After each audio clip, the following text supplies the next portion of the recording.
इनके दिमाग में कुछ स्ट्रगल चल रहा होगा, या फिर कोई कियोस हैंडल कर रहे होंगे, या फिर नहीं मिसमैनेजमेंट चल रहा होगा। You are so smiling and you are dealing everything so calmly. God gifted है, मेरे फादर मदर दोनों का बहुत स्माइलिंग फेस है, तो लकी बोल सकते हैं। मैं तो इसको लकी बोलूँगा कि जालान ग्रुप के बारे में पूछा तो ये स्टार्ट हुआ था 1974 में। मेरे दादाजी स्वर्गीय दीनदयाल जी जालान, उन्होंने स्टार्ट, तो इनहेरिटेंस में विरासत में मिला। तो मैं ऐसा तो मैंने कुछ पुरुषार्थ नहीं किया था कि चीज़ आप कंज्यूम कर सकते हैं। ऐसी कोई भी चीज़ अगर हम स्टार्ट कर सकते हैं तो हम उसको स्टार्ट करना चाहेंगे कि मतलब अगर अच्छे से कर सकें।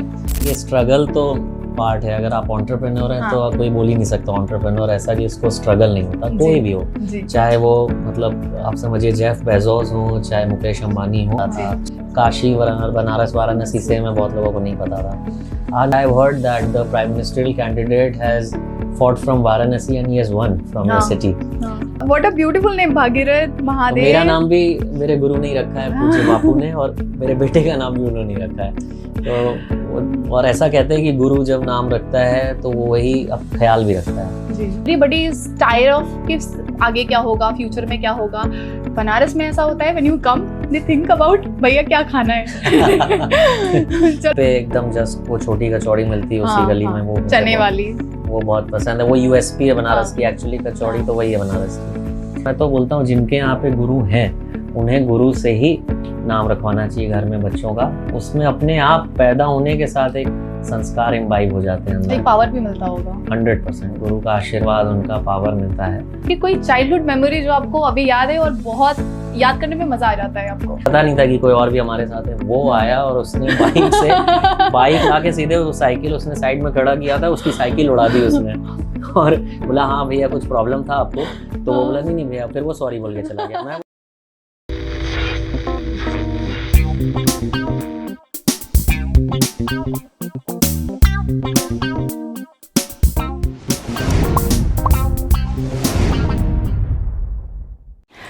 नमस्कार बनारस, मैं पूजा गोस्वामी, आपकी event designer and planner at PG event studio. और आज मैं लेके आई हूँ पूजा गोस्वामी पॉडकास्ट का finally reveal. Yes, we were waiting from so long कि अरे किसको बुलाने वाली है, कौन आने वाला है, कौन करेगा इनॉग्रेशन। आज सारे जवाब मिल जाएंगे।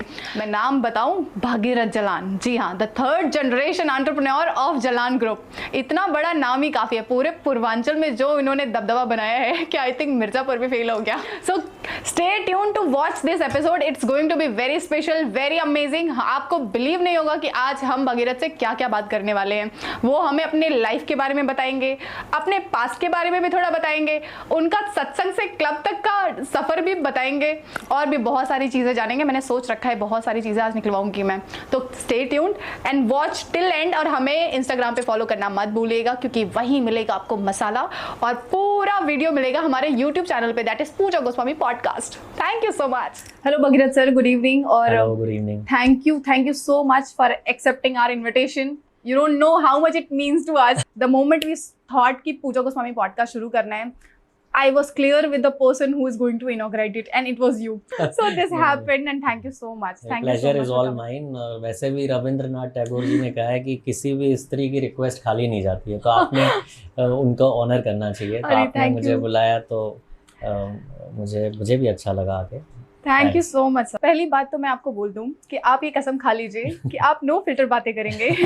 आप कहीं से भी कोई भी चीज ये नहीं सोचेंगे कि बाहर वाले क्या कहेंगे, because I know you have a public figure icon. So everybody get inspire by you. हर कोई सोचता है कि काश मेरी लाइफस्टाइल थोड़ी भागीरथ जी जैसी होती। सर पता है क्या, मैंने बहुत बार ये देखा है कि आपका ना एक बहुत सूदिंग सा पर्सनालिटी है। You have very calm personality. Anybody see you, ऐसा कोई देख के ऐसा नहीं कह सकता कि इनके दिमाग में कुछ स्ट्रगल चल रहा होगा, या फिर कोई कियोस हैंडल कर रहे होंगे, या फिर नहीं मिसमैनेजमेंट चल रहा होगा।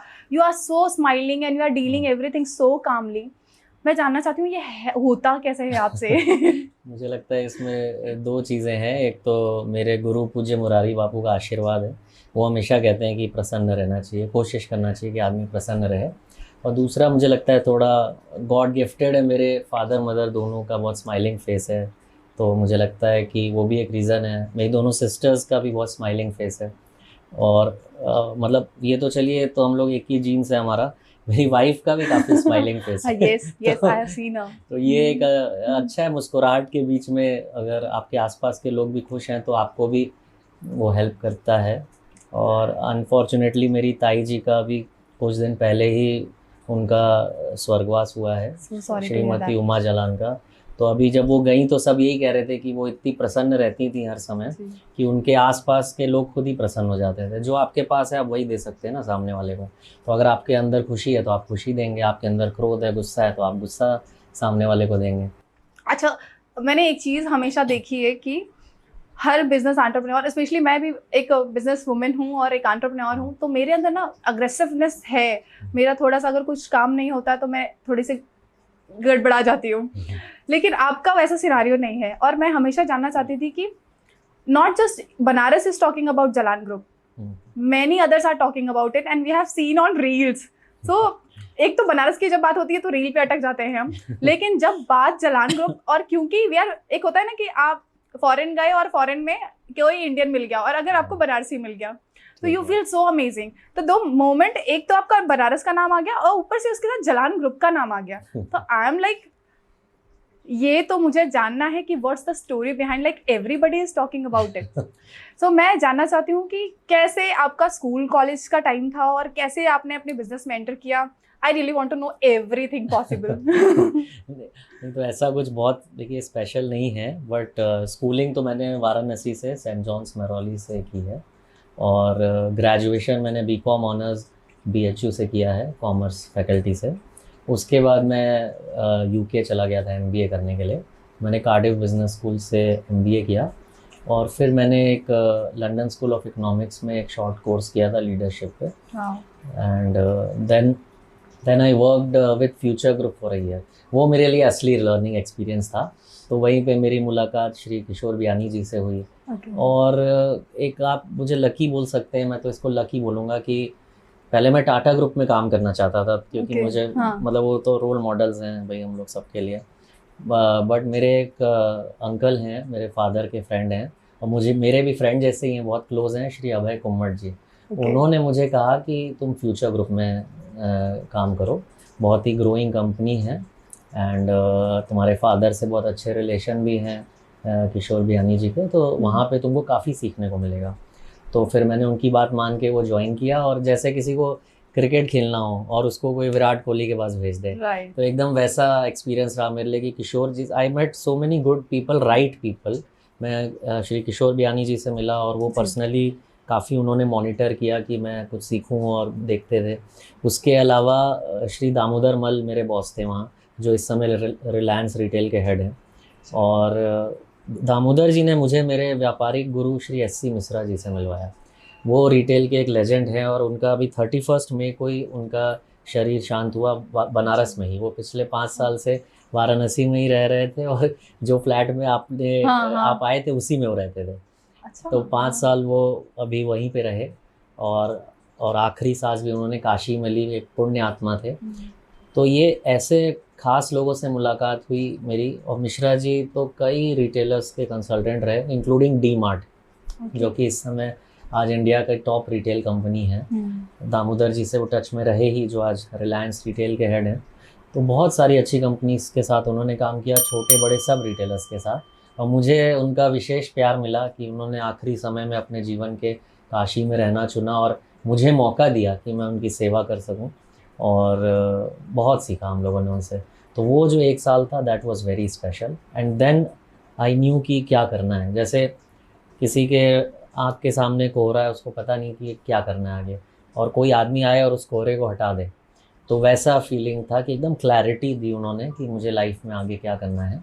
और उनका साथ जो मिला उसके बाद मतलब भगवान की कृपा रही, हम लोग काम अच्छा करते रहे, आगे बढ़ते रहे। कुछ जलान ग्रुप के बारे में जानना चाहती हूँ मैं।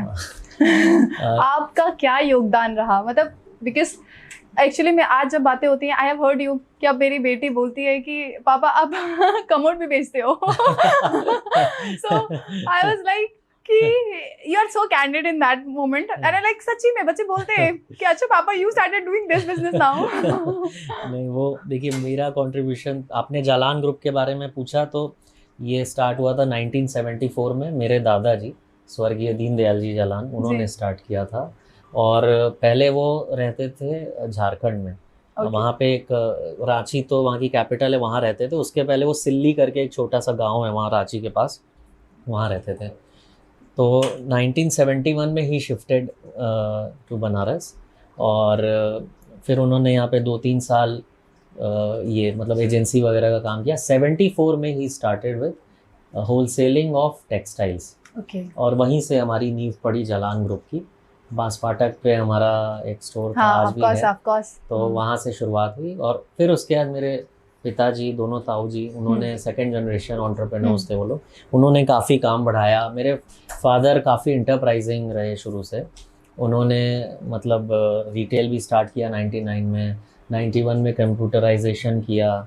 और पापा और ताऊ जी सभी लोग बहुत ओपन ख्यालात के रहे शुरू से, और बहुत फ्रीडम सबको देते थे, खुद भी बहुत नई चीज़ों को प्रयोग करने के लिए रेडी रहते थे।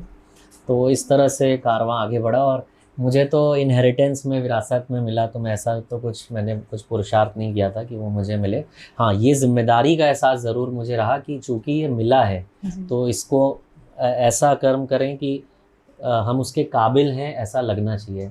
ऐसा नहीं लगना चाहिए कि ठीक है चलिए कोई पुनर्जन्म के, अपने पिछले जन्म के पुण्यों के आधार पर मिल गया, अब उसको खाली इंजॉय करना है, ऐसा नहीं है। उसको ये प्रूव भी करना है खुद को, दुनिया को नहीं, खुद को प्रूव करना है ये कि हम इसको डिज़र्व करते हैं और कुछ आगे करें, नया करें। तो जब मैं फ्यूचर ग्रुप से काम करके वापस आया तो मेरा काफ़ी रिटेल में रुझान बढ़ा कि रिटेल के बिज़नेस को और आगे बढ़ाना चाहिए। और उसमें फिर हमने कई सारे नए प्रयोग किए। पहले हम सिर्फ कपड़े के व्यापारी थे, आज हमारा सुपरमार्केट भी है, फूड, ग्रोसरी, FMCG हम सब बेचते हैं। उसके अलावा जैसे आप मेरी डॉटर का बता रहे थे, सैनिटरी वेयर भी हमने 2 स्टोर में चालू किया। तो बेसिकली एनी कंज्यूमेबल, जो भी चीज़ आप कंज्यूम कर सकते हैं, ऐसी कोई भी चीज़ अगर हम स्टार्ट कर सकते हैं तो हम उसको स्टार्ट करना चाहेंगे कि मतलब अगर अच्छे से कर सकें। और भगवान का ऐसा आशीर्वाद रहा कि जो भी हमने किया कपड़े के अलावा भी चालू, वो Now we see everywhere Jalan Jalan Jalan. I can see everywhere। अब तो काफ़ी बड़े स्टोर हो गए हैं और काफ़ी अच्छे हो गए हैं। तो मैं आपको अंदर की बात बताती हूँ, घर के हर मम्मियाँ यही बात करती है, जलान चलना है। Specially my mom she says, अरे वहाँ सस्ता मिलता है, I have compared the price. Okay, so really nice to know about the Jalan group. आपने जितना भी इंफॉर्मेशन दिया और इतने ग्राउंड टू अर्थ हैं कि आपने इतना नहीं बताया कि मेरा क्या कंट्रीब्यूशन था। बट यू एक्चुअली मेंटेन, ऐसा बोलते हैं ना कि विरासत में मिली हुई चीज़ों का लोग कद्र नहीं करते, लेकिन आपने कद्र नहीं बल्कि उसको बढ़ाया भी, और आगे वाले आने वाले जनरेशन के लिए भी आपने कुछ सीखने के लिए रखा, because everybody is going to learn from you. ये जो जनरेशन है वो आपसे ही सीखेगी, तो ये आपने मेंटेन किया। एक चीज़ ना, मैं जैसे हमेशा से मैंने कोशिश किया, जब मैंने बिजनेस शुरू किया था या फिर कहीं काम किया, तो मैंने एक दो स्ट्रगल ऐसा रहता है कि आज तक हम फेस कर ही रहे होते हैं। आप कुछ बता पाएंगे? जैसे ना मैं आपको अपना एक एग्जांपल देती हूँ शायद। तो मैं अपनी कंपनी को ग्लोबली देखना चाहती हूँ। मैंने स्टार्टिंग से ऐसा विजन रखा है कि सेलिब्रेशन हर कंट्री में हो। तो आई रियली वांटेड कि मैकडी जैसे है, जैसे डोमिनोज हो, ऐसे मेरे पूरे शहरों में भी मेरे भी बुक माई सरप्राइज हो। जब शुरू मैंने बुक माई सरप्राइज से किया, तो आई स्टार्टेड फ्रॉम प्रीपेड थिंग कि पहले पैसा उसके बाद सर्विस, बिकॉज एक इवेंट करने के बाद हमारे पास नेक्स्ट सर्विस भी तो है। हम सिर्फ पैसे कलेक्ट करने के लिए तो नहीं रुक सकते ना, और उसके लिए टीम बनाने के लिए भी बहुत चिक होती है थोड़ी सी। तो ये वाला स्ट्रगल आज तक फेस करती हूँ, लेकिन मैं trust me 90% I have succeeded. मतलब नाउ आज मुझे मेरे क्लाइंट को नहीं बताना होता that I am a prepaid company base, वो मुझे चेक पहले भिजवा देते हैं या फिर नहीं, जो भी पेमेंट होता है वो करा देते हैं। आप मुझे बता पाएंगे ऐसा कौन सा स्ट्रगल है which you still face from the first day and till yet? देखिए, स्ट्रगल तो पार्ट है। अगर आप एंटरप्रेन्योर हैं तो कोई बोल ही नहीं सकता एंटरप्रेन्योर ऐसा कि उसको स्ट्रगल नहीं होता। कोई भी हो, चाहे वो मतलब आप समझिए जेफ बेजोस हो, चाहे मुकेश अंबानी हो, चाहे कोई मतलब छोटे शहर का एंटरप्रेन्योर हो, कोई भी। बट अगर एक चैलेंज आप बोलेंगे तो definitely ever increasing staff cost is a big challenge. क्योंकि स्टाफ कॉस्ट, देखिए, सारे आपको मिनिमम वेजेस के पालन करना चाहिए, करते भी हैं हम लोग और करना चाहिए भी। PF, ESI, ग्रेचुटी, सब चीज़ें, आपको जितनी भी चीज़ें सब मिला के वन सिंगल स्टाफ का एक ठीक ठाक एक्सपेंस आता है। और आप कुछ भी ना करें तो साल में 2 बार DA बढ़ता है, तो वो बिना कुछ किए वो ग्रो कर रहा है। तो उसको मीटअप करने के लिए आपको उसी के लेवल या उससे ज़्यादा लेवल पे सेल बढ़ानी होगी, अपना रेवेन्यू बढ़ाना होगा। तो it's an ever increasing cost, और वो एक चैलेंज है, और बट उसको मतलब हम इंजॉय भी करते हैं उसे हैंडल करने में। बट इट इज़ एन मतलब मुझे लगता है जब तक सूरज चांद रहेगा ये एक चैलेंज रहेगा ही किसी भी एंटरप्रेन्योर। और कम से कम मुझे लगता है इसकी वजह से हम खुद को पुश भी करते हैं ना अच्छा परफॉर्म करने के लिए, हम लोगों को मोटिवेट भी करते होंगे कि कुछ अच्छा करते हैं फॉर दिस। ओके, अब मैं ना आपसे बनारस के बारे में बात करना चाहती हूँ। जरूर। मैं जानना चाहती हूँ कि आप, क्योंकि आई एम 91 बॉर्न, और ऑलमोस्ट जो 90s के बच्चे हैं या फिर उसके पहले के जो बच्चे हैं वो पुराना बनारस भी देखे हैं और नया बनारस को भी देखा है। मैं जानना चाहती हूँ कि आपको पुराना बनारस और नए बनारस में क्या मज़ा लग रहा है, या तो क्या अच्छा लग रहा है? पुराना बनारस कैसा था, नया बनारस में क्या आप फील कर रहे हैं? ठीक है, मुझे तो मेरा ही मानना है कि जो प्रेजेंट में वही अच्छा है। हाँ, अभी तो इसलिए डेफिनेटली कुछ चीज़ें बदल गई हैं पहले से, बट मुझे लगता है आज का जो ये प्रेजेंट बनारस है ये बहुत ही अच्छा है। मतलब इसमें पुराना एसेंस तो है ही शहर का, बनारस का वो एसेंस मुझे लगता है कोई ले भी नहीं सकता। बहुत ही इतना पुराना ये शहर है कि मतलब क्या, कई सारे अच्छी लाइनें हैं इससे रिलेटेड कि मतलब पता नहीं कितनी पुरानी है हमारी काशी। और कई लोग तो ये बोलते भी हैं, हालांकि गूगल पे तो नहीं दिखाता है ऐसा, टॉप 10 में दिखाता है, बट हमारे शास्त्रों में ये माना गया है कि सबसे पुराना शहर है दुनिया का ये। तो इसका एसेंस तो कोई ले नहीं सकता, बट साथ ही साथ जो काफ़ी मॉडर्नाइजेशन हुआ है, और सबसे बड़ी बात है पूरे सेंटर में चर्चा में, जब मैं 2008 में जॉब कर रहा था मुंबई में, तो मेरे कई कलीग्स को पता नहीं था कि वाराणसी है कहाँ। बनारस वाराणसी सेम है, बहुत लोगों को नहीं पता था। काशी बनारस वाराणसी सेम है, बहुत लोगों को नहीं पता था। आज मुझे लगता है कि इंडिया का बच्चा बच्चा जानता है कि काशी क्या है, क्योंकि हमारे यशस्वी प्रधानमंत्री यहाँ से लड़े और तीसरी बार यहाँ के सांसद बने हैं। मुझे याद है 2014 में जब वो यहाँ से जीते थे, तो जर्मनी में मेरा एक मित्र है रॉबर्ट, वो एलियंस कंपनी में बहुत सीनियर पोजीशन पे है। उसने मुझे मैसेज किया कि I have heard that the prime ministerial candidate has fought from Varanasi and he has one from your city. तो जो सिटी को इंडिया में भी लोग ठीक से नहीं जान रहे थे, उसको पूरे वर्ल्ड में लोगों ने रिकॉग्नाइज़ किया। तो जब भी कोई चीज़ सेंटर में आ जाती है किसी भी वे में चर्चा हो करके, तो उसका डेवलपमेंट अपने आप शुरू हो जाता है। तो बहुत सारी चीज़ें तो नहीं भी गवर्नमेंट ट्राई करेगी तो भी लोगों का एक ऐसा जुड़ाव हो जाता है उस जगह से कि वो अपनी प्रेजेंस वहाँ फील कराने के लिए बड़ी बड़ी कंपनीज चाहते हैं कि यहाँ हमारा ऑफिस हो, यहाँ हमारा स्टोर हो, हमारी प्रेजेंस हो, तो अपने आप डेवलपमेंट होने लगता है। सर, क्या आप इस बात पे बिलीव करते हैं कि ऐसा बोला जाता है कि काशी जो है वो शिव के त्रिशूल पे है, और आखिरी शहर होगा जो ये बचेगा, और अगर कभी खत्म होना होगा तो ये सीधा स्वर्ग जाएगा? ये मैंने बचपन से बहुत सुना है। I really want to know, do you also believe same? नहीं, मैं तो बिल्कुल बिलीव करता हूँ, क्योंकि देखिए डेफिनेटली देखिए मैं काफ़ी शहरों में गया हूँ, घूमा हूँ। मेरे गुरु पूज्य मुरारी बापू मतलब साल में 20 कथाएँ करते हैं। मेरे फादर तो ऑलमोस्ट हर कथा में जाते हैं। मैं साल में एटलीस्ट 2 कथाओं में मैं और मेरी वाइफ जाते हैं, 2 से 3 कथाएं सुनते हैं। मैं ऐसे ऐसे शहर उनके साथ घूमा हूँ। श्रावस्ती गया था मैं, चंपारण गया था अभी बिहार में, कई जगहों पे गया। सब शहर की अपनी खूबसूरती होती है। अब बनारस हमारा होम टाउन है इसलिए ज़्यादा प्रिय लगता है। या क्या बात है, यहाँ की हवा में एक ऐसी वाइब्रेशन है, इतना वाइब्रेंट शहर है ये। सब अच्छे अच्छे शहरों को हमने कईयों को देखा, बट यहाँ पे कुछ खास बात है। कोई भी आदमी आएगा तो ये नहीं कह सकता कि बनारस ने मुझे किसी भी वे में छुआ ना हो। तो मतलब ये जो कहीं ना कहीं सच में वो त्रिशूल पे बसी है भगवान शिव के। अब इसको आप ऐसे लिटरली मत सोचिए कि बसी है, कहने का अर्थ है कि उनका आशीर्वाद है, उन्होंने संभाला हुआ है इस शहर को। तो ये उसका अर्थ होता है कि भाई उसको संभाल रखा है उन्होंने, चिंता मत करो। जब शिव जी संभाल रखे हैं तो आपको चिंता करने की क्या ज़रूरत है, भरोसा रखो। बिल्कुल। ये महादेव पे कितना भरोसा है आपको? तो ऐसे बोलते हैं कि महादेव अड़भंगी है, और मैं बहुत बहुत ज़्यादा मानती हूँ मैं महादेव को, बिकॉज आई बिलीव कि आप जैसे भी हो ना, मतलब मैं कभी कभी बोलती हूँ कि मैं कन्वीनियंट के हिसाब से भगवान जी को के साथ रहती हूँ, कि कभी ऐसे वो मुझे ऐसा लगता है एक महादेव ही ऐसे देव है जो मुझे जैसी भी मैं हूँ, चाहे मैं कभी गुस्सा करती हूँ या फिर नहीं, कभी लोगों को हंसाती हूँ या फिर नहीं, कभी हो सकता है whatever my nature is, वो एक्सेप्ट कर लेते हैं the way you are. He don't want anything from me, he accept me the way. जैसे मुझे ना मेरे घर में बहुत पूजा पाठ किया जाता है तो ऐसे बोल रहे थे गणेश जी लव्स डिसिप्लिन, है ना. उनको कोई भी चीज़ ऐसा नहीं होगा कि ये समय आज कर दिया तो कल किसी और समय कर दिया. तो ये स्पिरिचुअलिटी ना जो हमें बचपन से सिखाई जाती है, what you have to say on this? नहीं, उसका बहुत असर पड़ता है, स्पिरिचुअलिटी का बहुत जीवन पे असर पड़ता है. मेरे गुरु पूज्य मुरारी बापू हमेशा कहते हैं, जैसे गणेश जी की बात की, तो वो कहते हैं गणेश विवेक का प्रतीक है. कि मैच्योरिटी, गणेश जी की जो आराधना करता है उसके अंदर मैच्योरिटी आती है जी. और शिव जी जो है वो विश्वास का प्रतीक है. भरोसा करो कि मैं हूँ. तो जिस जो भी आपके आराध्य हैं उनके जो खास गुण हैं, आशीर्वाद हैं, वो आपके अंदर आते हैं. तो आप जिसकी भी आराधना करेंगी उस आपके इष्ट की आपके अंदर कुछ ना कुछ जो उनकी खास बातें हैं आपके पर्सनालिटी में आती हैं. आपके तो बेटे का भी नाम महादेव है.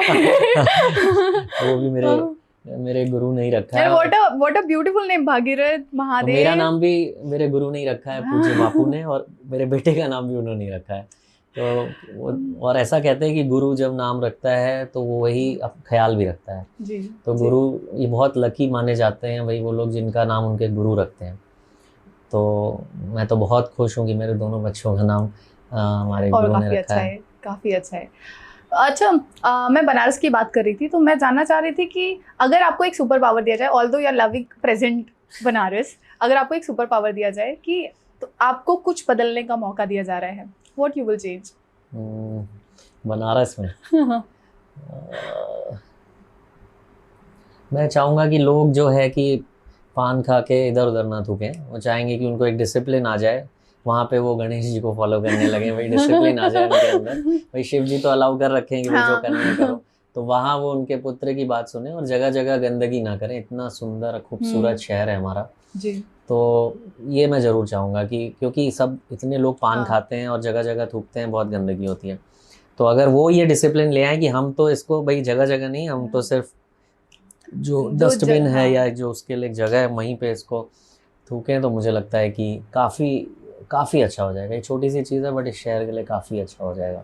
ये तो है. अच्छा सर, अब बनारस की बात हुई है तो एक बहुत बड़ी कहावत मैंने सुनी है कि बनारस में सब गुरु हैं, चेला कोई भी नहीं.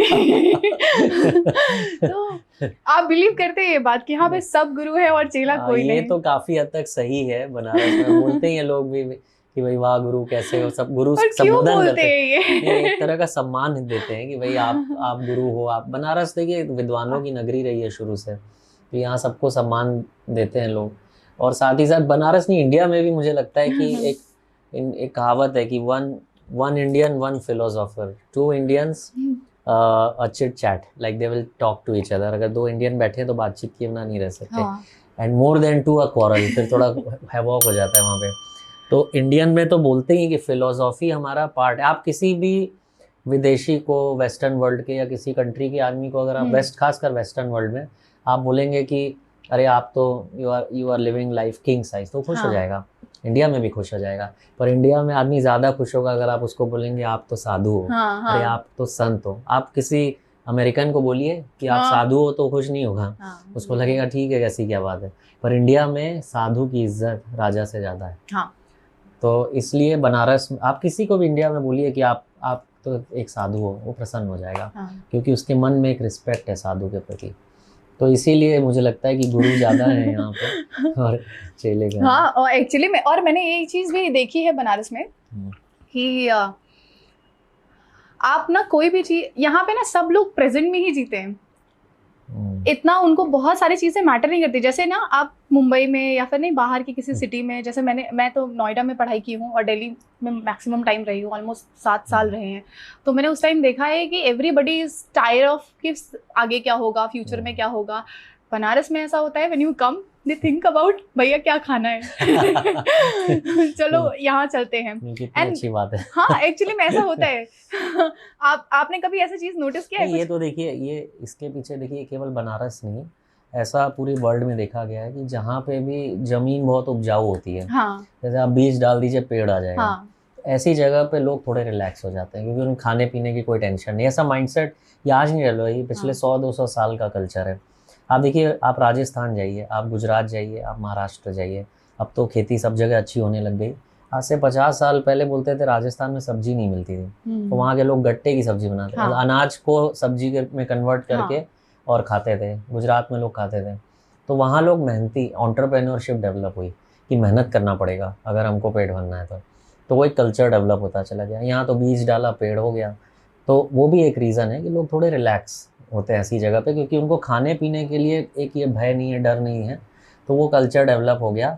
बट चूंकि अब वो समय बीत गया है, तो अभी तो मुझे जो दिखता है, जैसे मान लीजिए वेस्टर्न वर्ल्ड हमेशा से तरक्की किया, बट चाइना ईस्ट में इतना तरक्की किया, बाद में जापान ने तरक्की की, अब इंडिया का समय आया है। इंडिया में भी शुरू से तरक्की की वेस्टर्न साइड ने, अब ईस्ट का समय आया है कि किस तरह से डेवलप होगा। भाई कलकत्ता एक टाइम राजधानी थी बिज़नेस की इंडिया में, जो बाद में थोड़ा कम्युनिज्म में पढ़ने की वजह से पीछे हो गई। अभी वापस ईस्ट में यूपी बिहार, मुझे यूपी में तो सब बात कर ही रहे हैं कि बहुत पोटेंशियल है, मुझे बिहार में बहुत पोटेंशियल दिखता है। जिस तरह वहाँ पॉपुलेशन ग्रो कर रही है, वहाँ पे सारे इंग्रेडिएंट्स हैं तरक्की करने के बिहार में। तो यूपी बिहार मिला करके करीब 35 करोड़ की पॉपुलेशन है, और जो कि इससे ज़्यादा पॉपुलेशन सिर्फ हम इंडिया और चाइना की है। जितना यूपी बिहार मिला के पॉपुलेशन है, किसी कंट्री की इतनी पॉपुलेशन नहीं है, अमेरिका से भी ज़्यादा पॉपुलेशन है। तो बहुत स्कोप है, खाली ये 2 स्टेट में भी मतलब ग्रोथ करने की बहुत गुंजाइश है। अच्छा, अगर बनारस की बात कर ही रहे हैं, तो मैं चाहती हूँ कि आप एज अ टूरिस्ट बात करें, कि एज अ टूरिस्ट हों, आप बनारस आए हों, आपका आइटनरी क्या होना चाहिए? नहीं, डेफिनेटली बनारस जो आया है तो काशी विश्वनाथ तो दर्शन करना ही करना है उसे। सारनाथ ज़रूर उसे जाना चाहिए, क्योंकि ये 2 जगह तो मस्ट है अगर कोई बनारस आता है तो।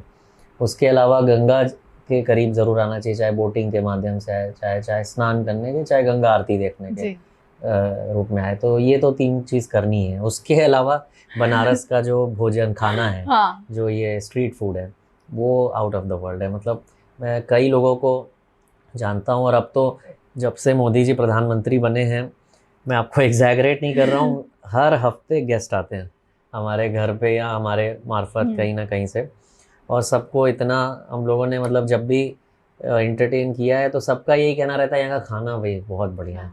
तो definitely I would like to eat at good centres, जो स्ट्रीट फूड सेंटर्स हैं, वहाँ ज़रूर मैं जाना चाहूँगा एज अ टूरिस्ट। तो अब आपको उन सारे जगहों का नाम बताना पड़ेगा, क्योंकि अच्छा, उसके पहले मैं एक चीज़ आपको बता रही हूँ कि मैक्सिमम टाइम जब मेरे पास कोई फ़ोन करता है तो वो कहता है कि यार पूजा क्या करना चाहिए जब आप बनारस आओ, तो मैं तो कहती हूँ कि सुबह 4 बजे उठो, बोटिंग के लिए चले जाओ, सुबह बनारस देखो, और फिर उसके बाद जाओ चौक, और चौक पे खाओ बढ़िया कचौड़ी सब्जी जलेबी, और फिर लो मलइयो अगर सीजन है, ठंड के टाइम आ रहे हो, और फिर उसके बाद मैं बोलती हूँ कि वापस होटल जाओ, नहीं तो शॉपिंग स्ट्रीट शॉपिंग कर लो, काफ़ी अच्छा है यहाँ का।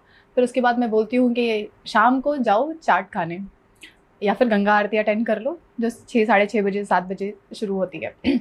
उसके बाद जाओ चाट खाओ, गोलगप्पे खाओ, यहाँ की लोकल शॉपिंग करो, और यहाँ के मंदिरों में जाओ। आपने कभी ये सारा पूरा रिचुअल फॉलो किया है बनारस का? हाँ, जब गेस्ट आते हैं तो उनके साथ अगर हम भी उनको अकम्पनी कर रहे होते हैं तो काफ़ी किया है हमने ऐसा।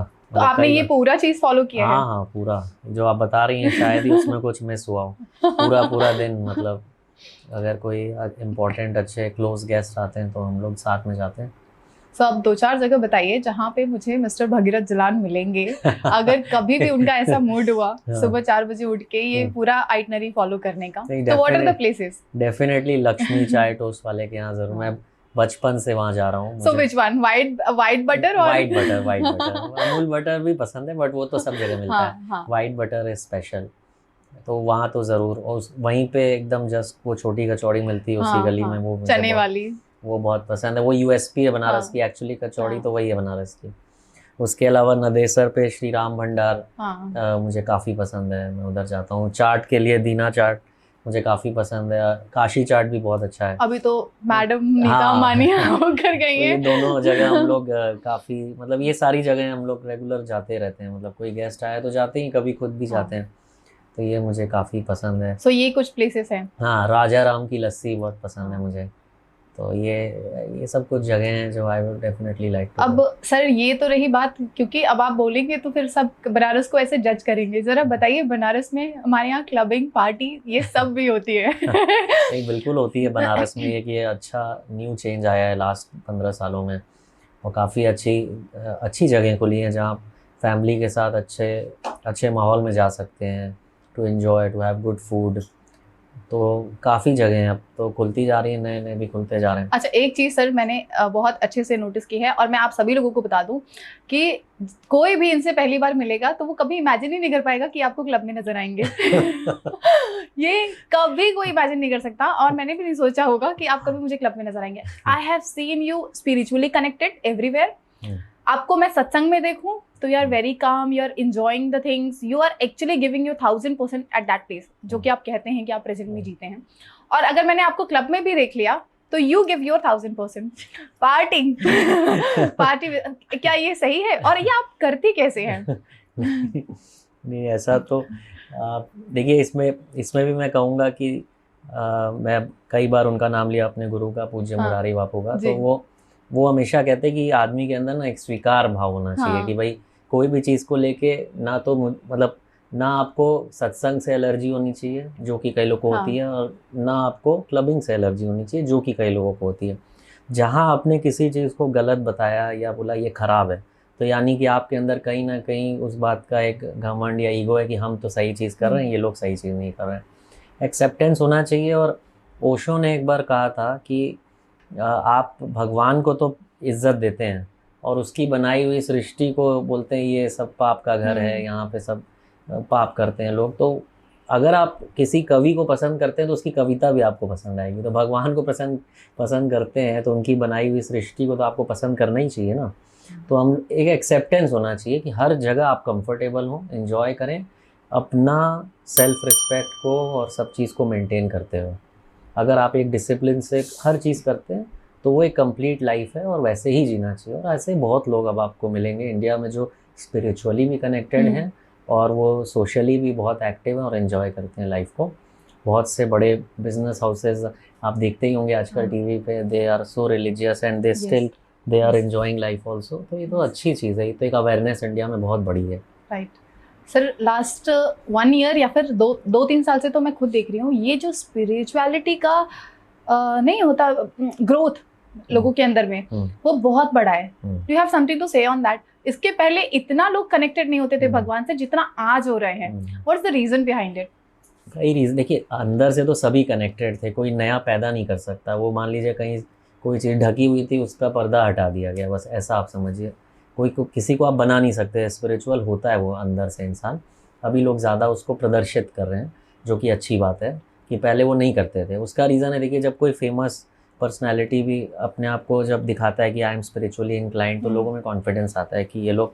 और इंडिया देखिए, जब आज़ाद हुआ था ना, तो इंडिया को उस समय की जो माइंडसेट था कि एकदम सेक्युलर इमेज अपना दिखाना था या जो भी था, उस समय एक शर्म की बात मानी जाती थी कि हम कहीं टीका लगा के दिखा दिए तो हम कोई प्रोफेशनल इवेंट में टीका लगा के नहीं जा सकते, या इस तरह की चीज़ें बहुत ज़्यादा थी।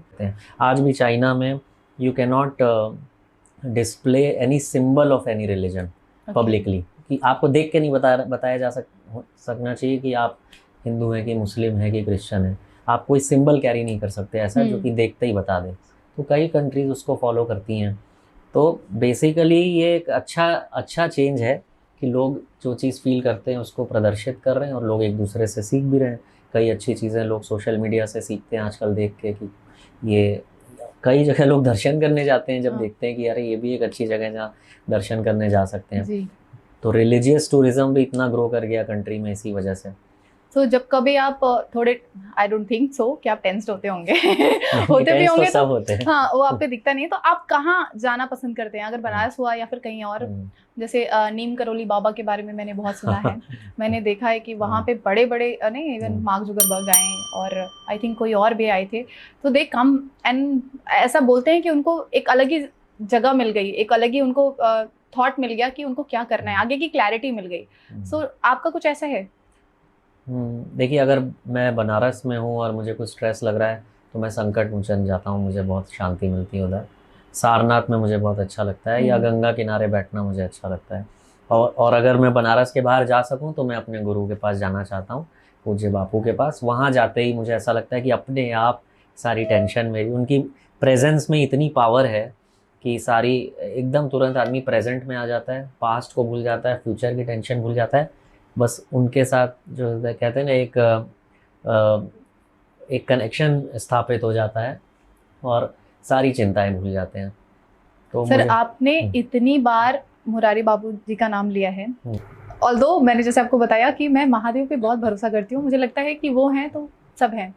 और जब आपने भरोसा, आपने सोचा होगा कि मैं इनसे कनेक्ट हो रहा हूँ, व्हाट वाज द मोमेंट, ऐसा कौन सा समय था जब आप बापू जी के साथ कनेक्ट हो गए?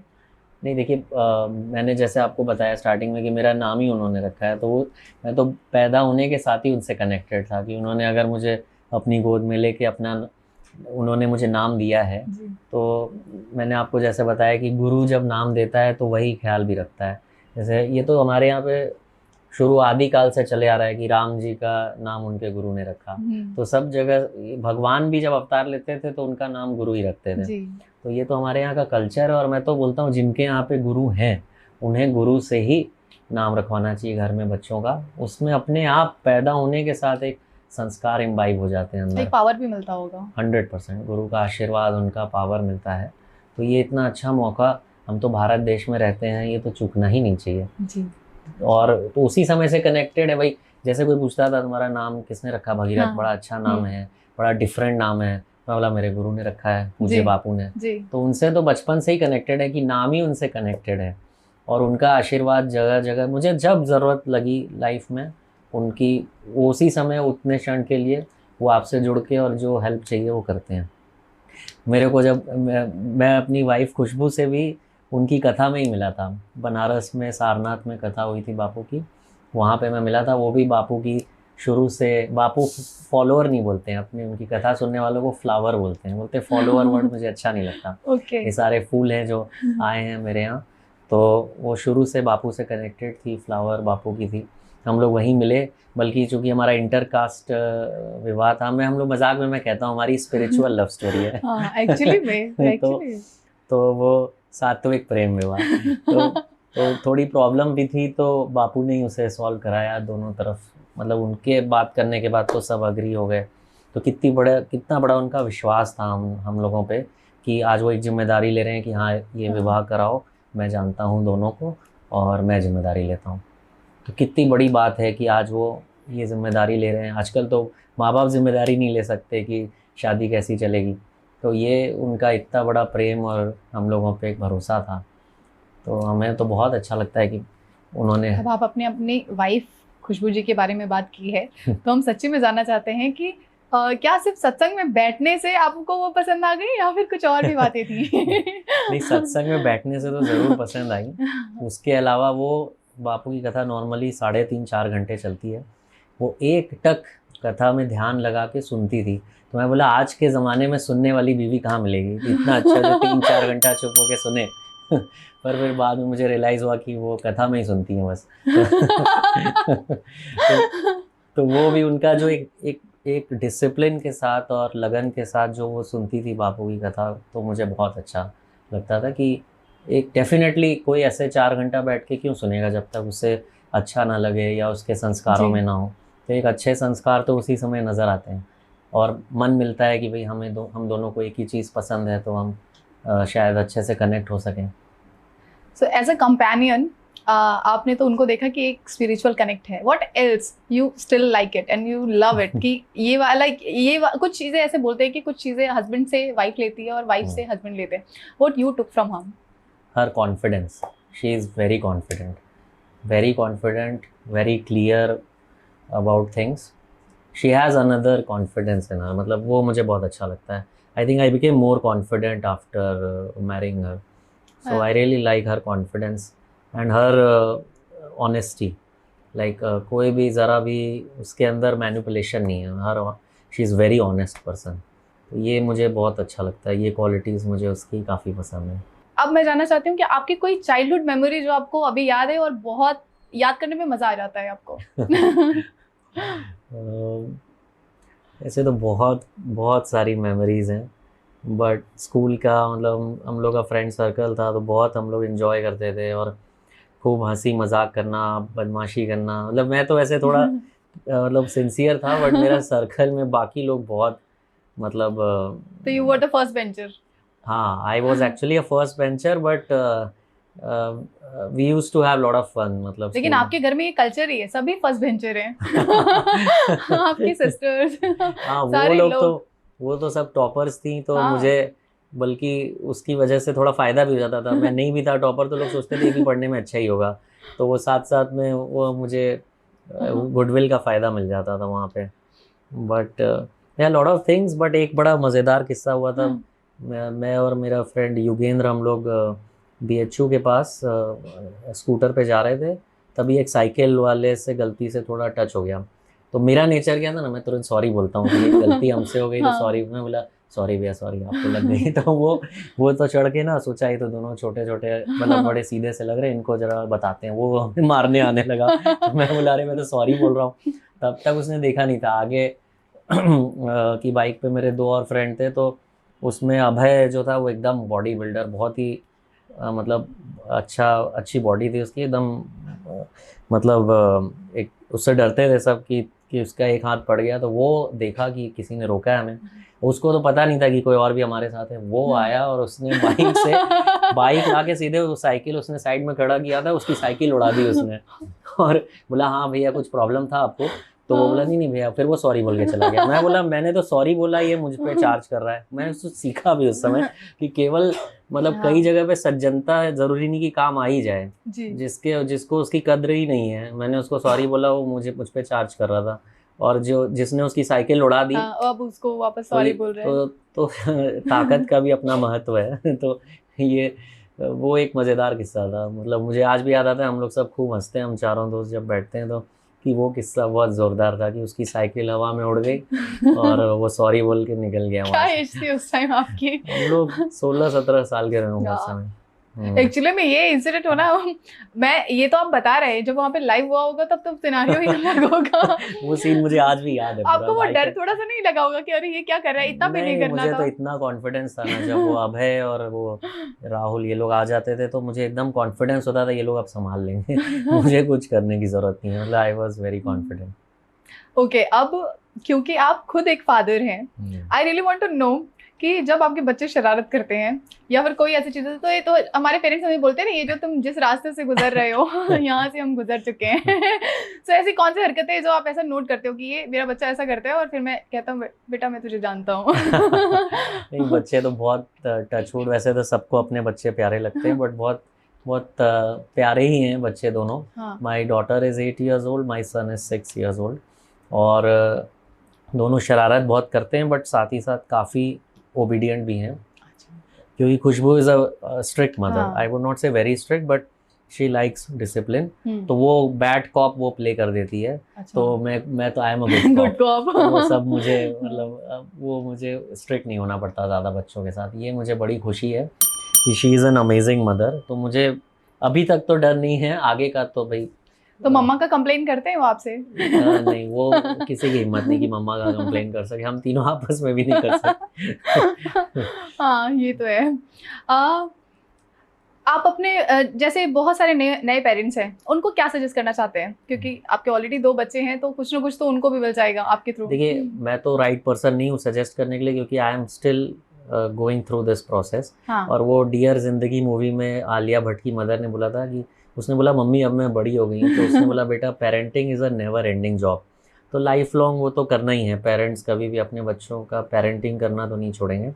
बट चाणक्य नीति में लिखा है कि जो शास्त्रों में लिखा है कि 0 to 5 years बच्चे को खूब प्यार देना चाहिए, खूब पैम्पर भी करना चाहिए। वो उसका ब्रेन उस समय ग्रो करता है, तो उसको रोकना नहीं चाहिए किसी भी तरह से। जो करे अनटिल अनलेस वो फिजिकली अपने को हार्म ना कर ले, सब छूट देनी चाहिए। 5 to 15 years you have to be strict with them. वो चरित्र निर्माण का समय होता है, उस समय आपको स्ट्रिक्ट रहना होगा। आपके प्रति उनके मन में जो डर भी बैठेगा या एक काइंड ऑफ रिस्पेक्ट या आपकी शर्म उसी समय डेवलप होती है। उस समय अगर आप पैम्पर करेंगे चाइल्ड को, तो वो जब बड़ा होगा तो आपके हाथ से निकल जाएगा। और 15 साल का जब हो जाए बच्चा, तो उसे फ्रेंड की तरह ट्रीट करना चाहिए। ऐसा चाणक्य नीति में लिखा है। And I think Chanakya is one of the smartest person who has lived in this world. तो वो उन्होंने कहा है, तो मुझे लगता है कि ये एक अच्छी पेरेंटिंग टिप हो सकती है, जो कि मैं ये नहीं कहता कि मैं पालन कर ही रहा हूँ, but I would like to follow this. Nice, नहीं, very nice. I think this point is very nice. हर किसी को आई थिंक ये बहुत हेल्प होगा। आप बुक्स पढ़ते हैं क्या? बुक्स तो पढ़ने का मुझे काफ़ी मतलब शौक है। मतलब आपके फेवरेट बुक्स कुछ बताइए जो पढ़ना चाहिए। There are many actually. तो आपको लाइट रीडिंग में जानना है कि मैं दोनों बताता हूँ। मुझे हिंदी इंग्लिश दोनों पढ़ना पसंद है। तो इंग्लिश में एक मुझे फाउंटेन हेड बहुत पसंद आई थी, एन रैंड की। एंड उसके अलावा since I am a retailer तो definitely I have read made in America by Sam Walton. वो तो मैं कई बार पढ़ चुका हूँ, मतलब अभी भी वो मेरे डेस्क पे रहती है। I keep referring to that book. उसके अलावा हरमन हेस ने एक बुक लिखी है, Siddhartha, a German writer writing a spiritual book, amazing book, I loved that book. वो भी बहुत अच्छी लगी मुझे। उसके अलावा कई अच्छी बुक्स हैं। हिंदी में मुझे गुनाहों का देवता बहुत अच्छी लगी थी, धर्मवीर भारती की, very nice, good romantic read. And Abhigyan Narendra Kohli की बहुत अच्छी थी, कृष्ण सुदामा के फ्रेंडशिप पे है, बहुत बहुत ही प्यारी बुक है और लर्निंग काफ़ी है उसमें। ऐसे बहुत सी बुक्स है, अभी तो मुझे तुरंत में कई सारी ध्यान नहीं आ रही, बट ये 5-6 नहीं बुक्स नहीं, हैं। आपने इतना सजेस्ट कर दिया, मुझे लगता है ऑडियंस को बहुत पसंद आएगा। वो आपके थ्रू थोड़ी बुक्स पढ़ पाएंगे।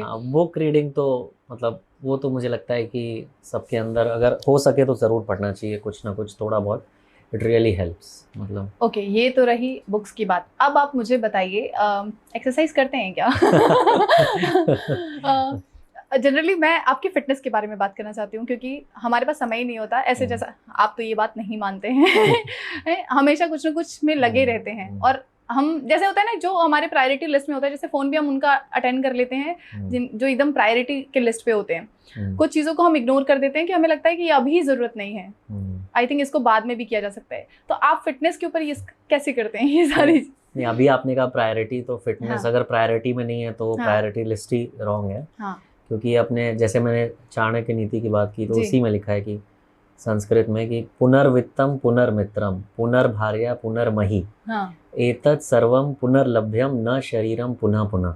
ये मुझे इतना अच्छा लगा, इसलिए मैंने याद कर लिया ये कि आपको मतलब ये प्रॉपर्टी, पैसा, आपके domestic help, staff, even spouse एक बार चला जाए तो दूसरे मिल सकते हैं, फ्रेंड्स एक हो जाए दूसरे मिल सकते हैं, बट आपकी बॉडी आपको दोबारा नहीं मिलेगी। अगर आपने उसका ध्यान नहीं रखा, लाइफ छोटी हो जाती है, लाइफ डिफ़िकल्ट हो जाती है। उसका ज़रूर ध्यान रखना चाहिए, उसको कभी इग्नोर नहीं करना चाहिए। और अब अवेयरनेस तो बहुत बढ़ गई इंडिया में, तो कोई भी अगर ये बोले कि भाई मेरे पास तो टाइम नहीं है, इट्स लाइक कि आप एक साइकिल लेके दौड़ रहे हैं, तो कोई पूछा क्या हुआ भाई साहब, साइकिल पे बैठ क्यों नहीं रहे हो? बोले टाइम नहीं है। तो मतलब आप थोड़ा टाइम लगेगा, but if you will sit on the cycle तो आप उसको राइड कर पाएंगे ना। तो आप बिजी इतने हैं और हेल्थ पे ही नहीं ध्यान दे रहे हैं, तो it's not a wise decision. Okay, अब ये बताइए, अगर आप कार से जिम जा रहे हो तो उसको क्या कहेंगे? नहीं देखिए, कार से जिम जाना कोई बुरी बात नहीं है, क्योंकि इंडिया में पोल्यूशन भी बहुत है। जिनके पास कार है they would prefer going in car, that's not a problem. Like see personally I like playing sport, I play tennis and but I also work out little bit, बहुत ज़्यादा नहीं। I have a personal trainer जो 3 दिन आता है week में, and I do workout normal, मतलब just to keep my self fit. तो डेफिनेटली कुछ ना कुछ आपको करना चाहिए, maybe not daily, at least thrice a week 45 minutes you can give to your body, and you must give to your body whatever you like. I personally like playing sport, क्योंकि उस एक kind of entertainment भी है वो, you have fun also and it also makes your brain sharp. So अच्छा लगता है मुझे। तो आई प्ले टेनिस, मुझे 20 साल हो गया टेनिस खेलते हुए। तो आपने कॉलेज के टाइम में भी फिर इंटरेस्टेड रहे होंगे स्पोर्ट्स? हाँ, मैंने उसी समय स्टार्ट किया था टेनिस खेलना, स्कूल के एकदम एंड में जाके। नाइस। ओके, अब एक बहुत इंपॉर्टेंट क्वेश्चन है जो मेरी टीम ने ये पूछा था कि I have always seen you connecting with music. Music जैसे ही आता है आप दिखते हैं कि आप खो चुके हैं। जैसे मैंने कहा ना कि आप मुझे सत्संग में भी खोए हुए नजर आते हैं, आप मुझे किसी पार्टी में भी वैसे ही खोए नजर आते हैं, और same goes with your music. The moment music comes and you are just doing amazing. देखिए, म्यूज़िक, अब आप फिर बोलेंगे कि मैं बापू का के बारे में कह रहा हूँ, बट एक्चुअली उनकी वजह से ही मैंने स्टार्ट किया। टिल द एज ऑफ 16 मैंने कभी म्यूज़िक ना सीखा था ना कुछ किया था। मतलब 16 साल की एज तक मेरा म्यूज़िक से कोई नाता नहीं था। 2001 में बापू की कथा थी चित्रकूट में। वहाँ पे एक सिंगर आते थे आमितोष, अभी उनका 1 साल पहले ही मतलब ही पास्ड अवे, और वो बहुत ही सुर में गज़ल गाते थे। और गज़ल शेर व शायरी में तो मेरा कोई इंटरेस्ट नहीं था पहले। आज तो मुझे बहुत ज़्यादा शौक़ है। मतलब मैं अभी कोई मुझे बोले वसीम बरेलवी जी आ रहे हैं आपको सुनना है, तो मैं तुरंत पहुंच जाऊंगा उनको सुनने। तो ये देन है बापू की कि उनका जो म्यूज़िक में इंटरेस्ट था। अब रात भर, अब जैसे आप किसी के गले में ढोल बांध दीजिए तो बजाने ही लगता है।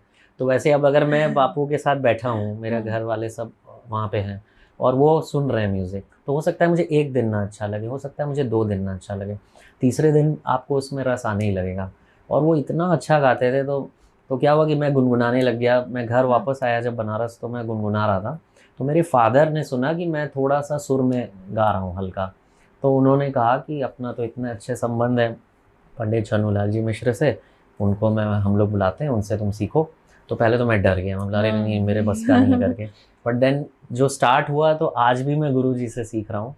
और वो मतलब it has been 23 years now, और मैं गुरु जी से आज भी सीख रहा हूँ जो उस समय स्टार्ट हुआ। तो बीच पड़ा बापू की वजह से, और मुझे बहुत इंकरेज किया बापू, मुझे बहुत आज भी इंकरेज करते हैं। कहीं भी मिलते हैं तो कुछ एक दो बोलते हैं गाना सुनाओ बेटा। और उनका खुद संगीत में इतनी रुचि है, वो खुद इतना सुर में गाते हैं। और मैंने उनके जो पुत्र हैं पार्थिव भैया, उन्होंने मुझे खुद अपनी तरफ से, वो तो खैर he is one of the best singers. मतलब आप उनको सुन लेंगे तो बॉलीवुड के बड़े सिंगर्स भी मतलब उनके सामने फेल हैं, इतना सुर में गाते हैं वो। और वो उन्होंने मुझे खुद सामने से कुछ 2-3 बहुत अच्छे पद वगैरह सिखाए जो मैं काफ़ी गाता हूँ। उन्होंने भी बहुत इंकरेज किया, वो मुझे अभी भी बहुत इंकरेज करते हैं। तो म्यूज़िक तो देखिए एक इनएविटेबल पार्ट है। और मेरा पर्सनली ये मानना है कि म्यूज़िक में, आर्ट में या लिटरेचर में किसी का भी इंटरेस्ट है रेगुलर, शौकिया नहीं कि कभी 4 महीने में एक बार गा लिया, अगर आप उसको रेगुलर, आप उससे कनेक्टेड हैं, चाहे आर्ट हो, चाहे लिटरेचर हो, चाहे म्यूज़िक हो, चाहे स्पोर्ट हो, तो वो आपको आपकी प्रोफेशनल लाइफ में भी हेल्प करता है काफ़ी। म्यूज़िक आपको शांति देता है, स्पोर्ट्स भी आपको कहीं ना कहीं रेचन करता है, शांति देता है। तो एंजेला डकवर्थ ने अपनी किताब में लिखा है grit, the name of the book is grit. और उसमें she is an expert in developing teenagers mindset and everything. तो वो चरित्र निर्माण करते हैं वो लोग टीनेजर्स का। तो उसने ये ऑब्ज़र्व किया कि जब कोई बच्चा पढ़ाई करता है तो उसको कंसंट्रेट करना पड़ता है जी, बट वो बोर भी हो जाता है, मतलब उसको ज़रूरी नहीं कि मज़ा आए। और जब कोई अपने फ्रेंड्स के साथ एंजॉय कर रहा है, घूम रहा है, फिर रहा है, पार्टी कर रहा है, तो वो एंजॉय करता है, और ज़रूरी नहीं कि उसको कंसंट्रेट करना है उस समय। बट अगर कोई स्पोर्ट सीख रहा है या म्यूज़िक सीख रहा है, उसको कंसंट्रेट भी करना होता है और वो एंजॉय भी करता है। तो it develops some new hormones in your brain and it helps you in every phase of your life, in every field of your life.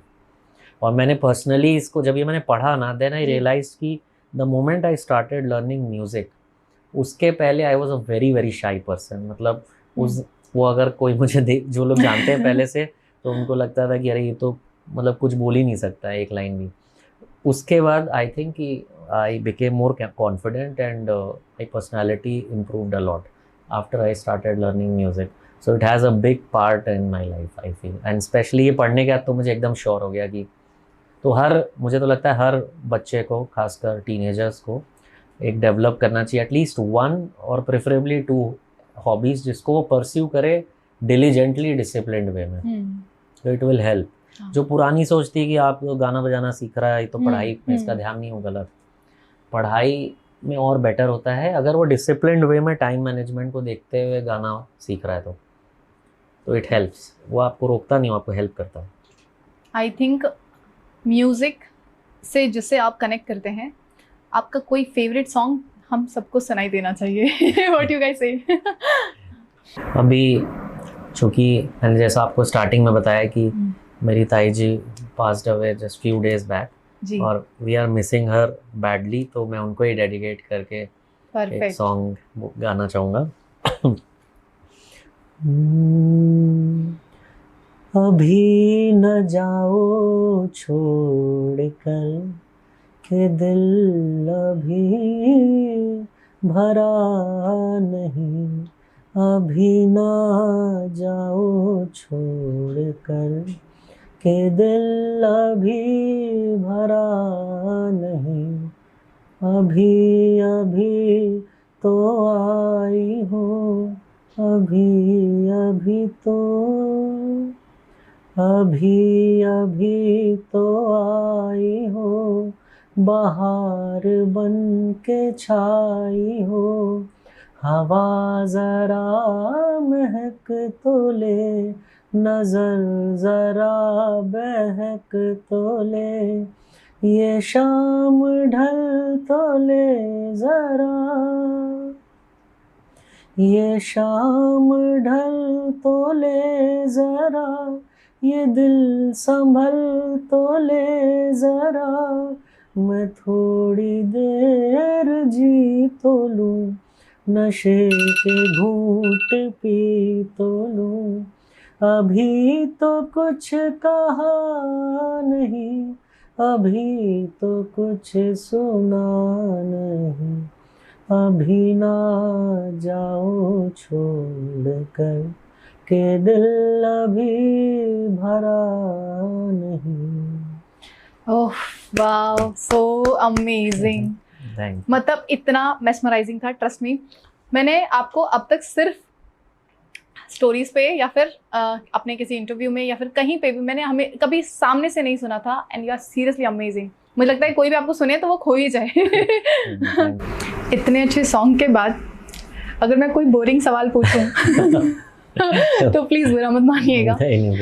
एक चीज जो मैंने बहुत समय से नोटिस की है कि जब हमारे पास पैसा आता है, जब हम आजकल आप देख रहे होगे, जैसे मैं सोशल मीडिया पे देखती हूँ कि एक छोटा सा बच्चा अभी 20-20 लाख रुपए रील से कमा रहा है, उसको बहुत पैसे आ जाते हैं, घर वालों ना, अब वो घर वालों की सुनना नहीं पसंद करता, वो सोचता है कि वो अपने घर वालों का सर्वाइवल देख रहा है, और वो छोटे ही उम्र से एक अलग ही लत में पड़ जाते हैं। या फिर कॉर्पोरेट वर्ल्ड में भी आप देखेंगे ना, जो लोग काम करते हैं, they are earning good amount of money, फिर उनको लगता है कि they should explore their life, है ना, ये एक ही जीवन है, इसी में सब कुछ करना है, फिर मर जाना है। तो इतना सोच अपना नैरो करके हम सारे पैसे गलत जगह इस्तेमाल करते हैं, चाहे वो नशे की बात हो गई या फिर नहीं किसी ताश के पत्तों की बात हो गई। तो आप इस चीज़ को अगर कंट्रोल करने का आप सोचें तो कैसे किया जा सकता है? नहीं, देखिए, ये जो हम लगातार बात कर रहे हैं, जैसे आपने खुद ही कहा कि भगवान गणेश है और डिसिप्लिन के भगवान है जी। तो अब जैसे ताश की बात है, तो विदुर नीति में लिखा है कि जिसको भी जुए की लत लगती है उसका जीवन बर्बाद हो जाता है। जैसे युधिष्ठिर ने उस जमाने में कहते थे कि भाई कोई युद्ध और द्यूत के लिए अगर आपको ललकारे तो आप ना नहीं कर सकते, जिस भी कारण से वो खेले, बट उनको उसकी कहीं ना कहीं लत थी। तो युधिष्ठिर जैसा धर्मराज बोलते थे जिनको, उनका जब पतन हो गया तो किसी भी तरह का नशा आपको नुकसान पहुंचाता है। अब गीता में लिखा है, बापू बोलते हैं कथा में, कि सम्यक होना चाहिए जीवन, बैलेंस्ड, मिडवे, ना एकदम एक छोर में एक्सट्रीम होना चाहिए ना दूसरे छोर में, एक बैलेंस्ड लाइफ अगर आदमी जीता है विथ डिसिप्लिन तो ये प्रॉब्लम नहीं आएगी। बट उसके लिए ज़रूरी है कि आपकी लाइफ में कोई मेंटर हो, गुरु हो, वो आपके पेरेंट भी हो सकते हैं कि भाई आपको सही गाइडेंस दे। फिर अगर आपके संस्कार ठीक हैं तो आप अल्टीमेटली सही ही करेंगे लास्ट में जाके। सर, एस्ट्रोलॉजी में बिलीव करते हैं आप? देखिए, एस्ट्रोलॉजी डेफिनेटली एक साइंस है इंडिया में, और बट मैं डेफिनेटली बहुत इंडोर्स नहीं करता, क्योंकि लोग फिर क्या उस पर बहुत डिपेंडेंट होने लगते हैं। और अगर एस्ट्रोलॉजी की माने तो भाई जो होना है वो तो होगा ही, बट फिर दिन भर परेशान होके एक एक चीज़ को एकदम डर के देखना या लालच की नज़र से देखना अच्छा नहीं है। बट डेफिनेटली ये एक साइंस है। मैंने कुछ ऐसे लोगों को देखा है जो काफ़ी हद तक बता देते हैं चीज़ों को। एग्जैक्ट तो देखिए कोई नहीं बता सकता, वरना तो कोई ना कोई बता ही देता कि कोरोना आने वाला है। पूरे वर्ल्ड में इतने एस्ट्रोलॉजर्स थे, कोई नहीं बता पाया कि कोरोना आने वाला है। तो बट डेफिनेटली कुछ साइंस तो वो देते हैं, और इसमें भी मैं यही कहूँगा कि भाई दूर से जितना आप एक सेफ डिस्टेंस से देख सकें उतना देखना चाहिए, बाकी इंडल्ज नहीं होना चाहिए इसमें। आपने कभी ऐसा नहीं कहा कि बताओ मेरा हाथ देख के कि क्या है? क्योंकि इंडिया में तो आप किसी हाथ दिखाना तो इतना बढ़िया शौक का काम है। जी। मैं एक बार गोवा गया था अपने फ्रेंड्स के साथ, मेरे यूके से फ्रेंड्स आए थे, काफ़ी पुरानी बात है। तो वो लोग गोवा में वहाँ पे ताज होटल में काफ़ी जगह एस्ट्रोलॉजर्स बैठते हैं। वो एक्चुअली काफ़ी अच्छे एस्ट्रोलॉजर थे और बहुत बूढ़े थे, 80+ थे, और वो बुक्स वुक्स निकाल के पूरा प्रॉपर देख के बताते थे, ऐसा हाथ वाथ देख के नहीं। उनके साथ वो मेरे फ्रेंड्स को तो बहुत अच्छा लगा, थोड़ा बहुत उन्होंने, मेरा भी मन हुआ, मैंने बोला आप मेरा भी बताइए ऐसा करके। तो इट वाज फन, मतलब आनंद आया। तो ऐसा है कि मतलब पीछे नहीं भागते हैं, बट कोई मिल जाता है तो पूछ भी लेते हैं, मतलब ऐसा पॉलिसी बना रखा है मैंने। तो अगर किसी ने कह दिया कि ये वाला अंगूठी पहनना चाहिए आपको, नहीं, बेनिफिट करेगा, वो मैं नहीं करता। आप नहीं करेंगे? वो तो हमारे यहाँ हमारे गुरु जो है बापू, वो कहते हैं इस तरह का भय मन में नहीं लाना चाहिए। मैं एक ही रिंग पहनता हूँ, मेरी एंगेजमेंट रिंग है जो मुझे खुशबू ने पहनाई थी, वो सब मुझे नहीं पसंद है।